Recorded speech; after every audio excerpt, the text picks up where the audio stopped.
भगवान देवर्षि नारद जी ने भक्ति के सूत्र में वर्णन किया कि स्त्रीणाम धनस्य नास्तिकानाम वैरीणाम च चरित्रम ना श्रोतव्यम। उन्होंने कहा कि स्त्री का, धन का, नास्तिक का और वैरी का ये चरित्र ही नहीं सुनना चाहिए। बहुत सुंदर बात है, इसमें बहुत सावधानी की आवश्यकता है। कह रहे हैं कि क्यों नहीं सुनना चाहिए? भाई किसी स्त्री के रूप की बात, किसी स्त्री के स्वभाव की बात हो रही है तो हमें सुनने में क्या परेशानी है? तो कह रहे हैं यस्य मनः स्त्रियास चिंतने संलग्नम सा भगवत चिंतनम कथमपि न कर्तुम शक्नोति। जिसका मन स्त्री का चिंतन करने लगा उसके सामर्थ्य नहीं है कि वो भगवत चिंतन कर सके। बहुत सावधान आचार्यों की वाणी है। यदि हम सिद्धांत को सुनेंगे, पूज्य पंडित गया प्रसाद जी महाराज से किसी ने प्रश्न किया कि बहुत सत्संग होते हैं और बहुत भगवत कार्य होते हैं लेकिन भगवत भाव रहित देखा जाता है, तो पूज्य बाबा ने कहा कि खूब साधन भक्ति का करो लेकिन आप असाधन असद आचरण यदि करते रहोगे तो कभी अनुभव नहीं होगा आपको। सत्संग करने वाला एकांत में असद आचरण करता है, सत्संग सुनने वाला एकांत में असद आचरण करता है। बाहरी साधन भक्ति का और आंतरिक एकांत में उसके असद आचरण बिल्कुल अनुभव नहीं होगा। सावधान रहे, व्यवहार में भले त्रुटि हो जाए लेकिन एकांत बहुत पवित्र होना चाहिए। साधक का एकांत पवित्र होना, और हम व्यवहार बहुत शुद्धि से करते हैं। व्यवहार में हर वो लक्षण दिखाएंगे जिससे सबको लगे कि हम त्यागी महात्मा है, लेकिन एकांत में हम विषय सेवन करते हैं, इसी से हमें भगवद आनंद का अनुभव नहीं होता। तो हम एकांत पवित्र कैसे करें? तो कह रहे हैं कि यस्य मना स्त्रिया चिंतने संलग्नम, जिसका मन स्त्री के चिंतन में संलग्न है, सा भगवत चिंतनम कथमपि न कर्तुम शक्नोति, वो किसी भी तरह से ऐसी सामर्थ्य नहीं प्राप्त कर सकता कि भगवत चिंतन कर सके, क्योंकि बहुत बड़ी महिमा है स्त्री शरीर की।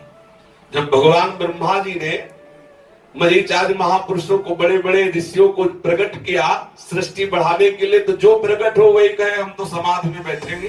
सनक सनंदन सनातन सनत कुमार बोले पिताश्री आपकी आज्ञा पालन हमसे नहीं हो सकती, हम तो भजन ही करेंगे। ब्रह्मा जी बड़े चिंतित हुए, एकांत में भगवान का चिंतन करके प्रार्थना की कि सृष्टि तो बढ़ी नहीं रही। बोले हम एक बात बताते, वो कर लो, सृष्टि बड़े स्त्री की रचना कर लो, बस हो जाएगा। बड़े बड़े भजनानंदियों की भजनमयी वृत्ति को परिवर्तित करके सृष्टि के कार्य में संलग्न कर देना, ये इस स्वरूप की महिमा होगी, ये भगवान की ही रचना है।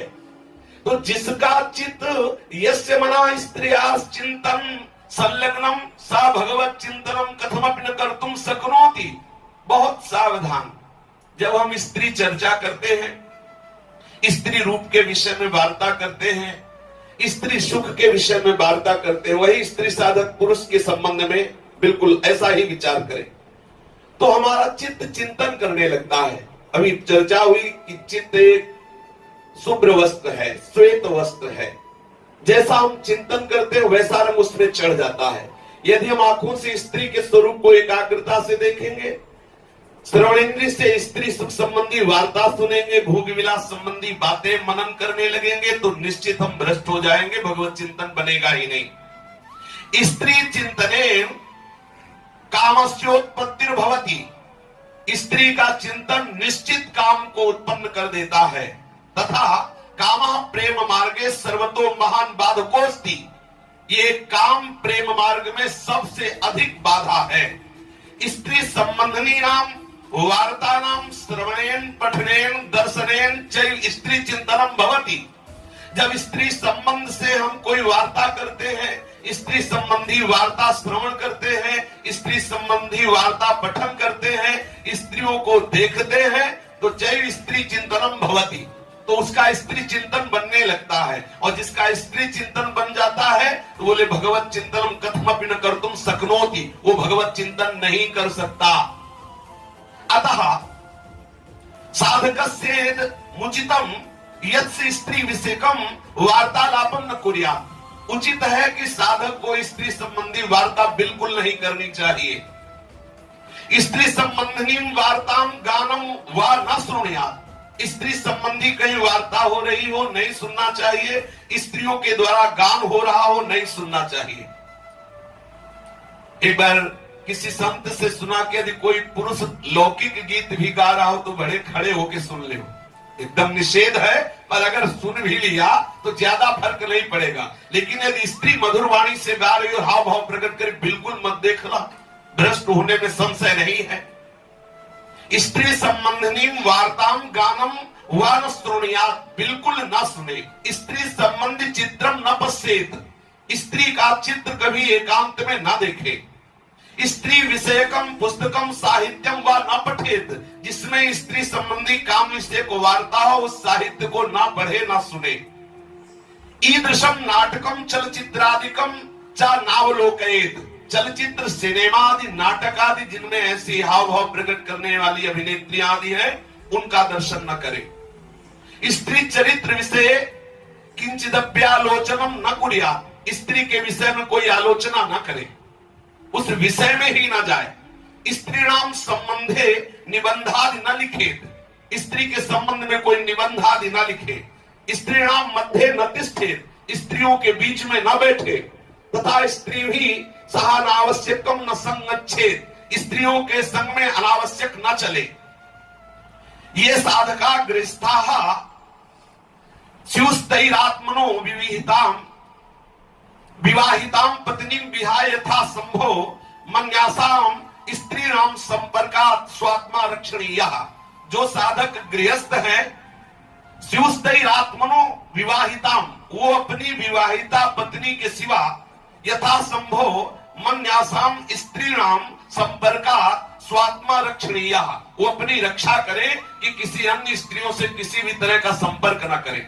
जो विरक्त साधक है वो संपूर्ण स्त्रियों से, जो गृहस्थ साधक है अपनी विवाहिता पत्नी के अलावा किसी से एकांत में न मिले, किसी से हंसी मजाक या आदि आदि। स्त्री संबंधिन्याम चर्चायाम प्रवृत्तिस्तस्या श्रवणम अथवा स्त्रीणाम चित्रादि दर्शनम तु सर्वेषामेव हानिकारकमस्ति। स्त्री संबंधी चर्चा, स्त्री संबंधी कथन चर्चा करना या श्रवण करना या चित्र दर्शन करना, ये सब साधक के नाश का कारण है।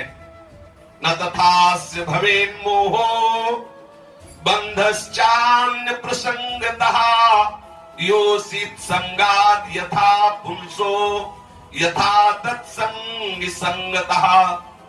स्त्रीणाम तथा स्त्री संगीनाम संगान मनुष्यस्य यथा मोहो बंधनम च प्राप्ते भवतस्तथा नान्येषाम केषामपि संगात। कह रहे हैं कि स्त्रियों के संग से और स्त्री संगी कामी पुरुषों के संग से जैसा मोह होता है, जैसा बंधन होता है, जैसा अंतःकरण पवित्र होता है, ऐसा किसी के संग से नहीं होता। ये बहुत सावधानी की बात है। स्त्री आसक्ता नाम पुरुषाणाम संगतिर नरक द्वार तया प्रतिपादिता। जो स्त्री या स्त्री आसक्त पुरुष का संग करेगा और निश्चित नरक जाएगा, क्योंकि सीधा ये नरक का द्वार है। यथा पुरुष स्त्रीणाम संग त्याज्य एवमेव स्त्री भीरपि पुरुषाणाम संगा सर्वथा त्याज्य। जैसे पुरुष साधक के लिए स्त्री सर्वथा त्याज्य, ऐसे स्त्री साधक को पुरुष का संग सर्वथा त्याग देना चाहिए।